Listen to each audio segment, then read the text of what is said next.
Dana here again with more Tuesday tips for leaders of volunteers. And this week, talking about how to do a job description for someone joining your team as staff. So hiring a volunteer coordinator, hiring a new manager of the department, hiring a new director of volunteer services, and everything in between. So quick tips: post the pay.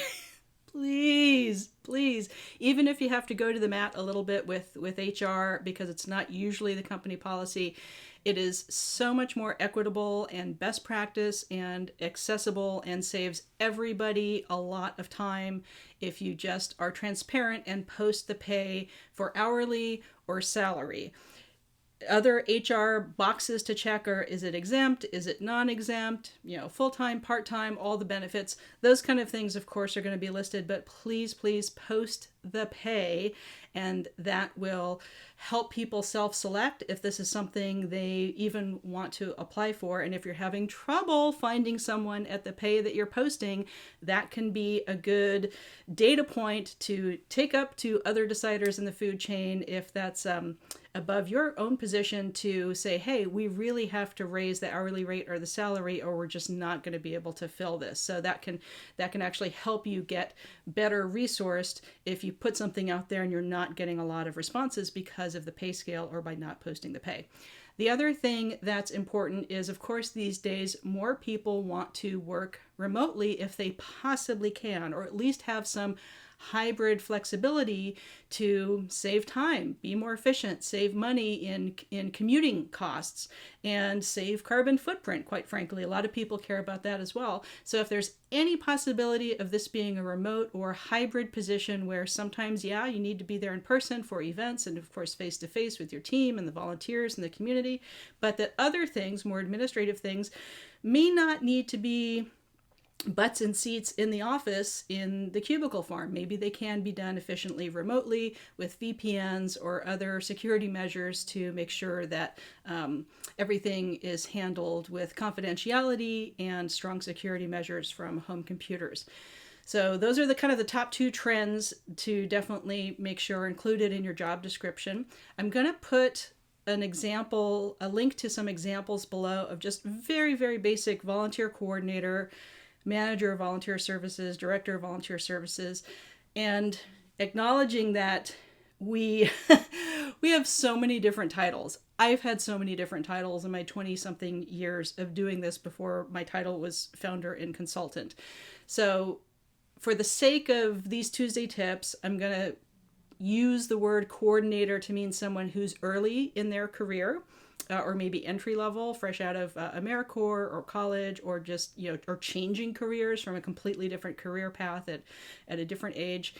Then manager of a department as middle management, probably in the middle of the decision hierarchy of a company or an agency. And then director as someone who, again, this isn't always the case, but that director of volunteer services title is hopefully someone who is at the leadership team decision-making table and is part of that larger strategy for strategic volunteer engagement throughout the agency, whether that's local or national or big or small. I also want to set the definition of staff, because I'm going to use that word, to include not just paid positions where you post the pay, but also for entirely volunteer-run organizations, which is where I often volunteer myself, is with entirely volunteer-run associations and theater groups and things like that. So staff can mean paid or unpaid, but someone who is, directly being screened and hired to be on your team today. So for volunteer coordinator or manager or director position, even if you think the title makes it clear, make it clear in the job listing where that role fits in the organizational structure. Is this a nonprofit or a government agency that is very hierarchical? And in government agencies where I've worked over the years, there's something called classification and compensation that is a very strict structure that doesn't have a lot of wiggle room, but I was able to use an occasional review. Maybe every 5 years, a government agency has a class and comp review to update salaries and update benefits or update titles. And I've taken advantage of that opportunity in the past to suggest with data and results like, hey, instead of supervisor, it's more appropriate that this is called administrator, which is a higher rank in a government agency. So whatever titles you're playing with, coordinator, manager, director, or variations thereof, see how tightly the structure is for advancement or change or expansion of the role, because you want to balance that stability of someone knows what they're getting into. You're not doing a bait and switch. You're correctly setting and meeting expectations for all the candidates, and especially the person that ends up being the one that you hire. But also having an equitable and accessible, transparent, honest listing does, again, not just with pay, but with these other aspects of where they are in the power structure of the company and who they report to and how many people they're in charge of and things like that. That just helps everybody select so that you get the right fit for the right role, just like we would with volunteers. But in this case, we're kind of whittling it down to one person filling the position instead of many. So for volunteer coordinator, I've often seen kind of too much of an ask, like asking for a bachelor's degree, asking for a master's degree for something that is not that well paid and is kind of early in the career. So if the title is manager, whether it's a department of one, then make sure that the educational or experience requirements or preferences are really even with the job and with the pay that's being done. And we are classically underpaid in the nonprofit sector. We can't solve that in a 10-minute video, but we want to at least be as equitable and accessible as possible and have honest points in the listing of where this is in the structure and maybe what possibilities there are to expand or for promotion later on.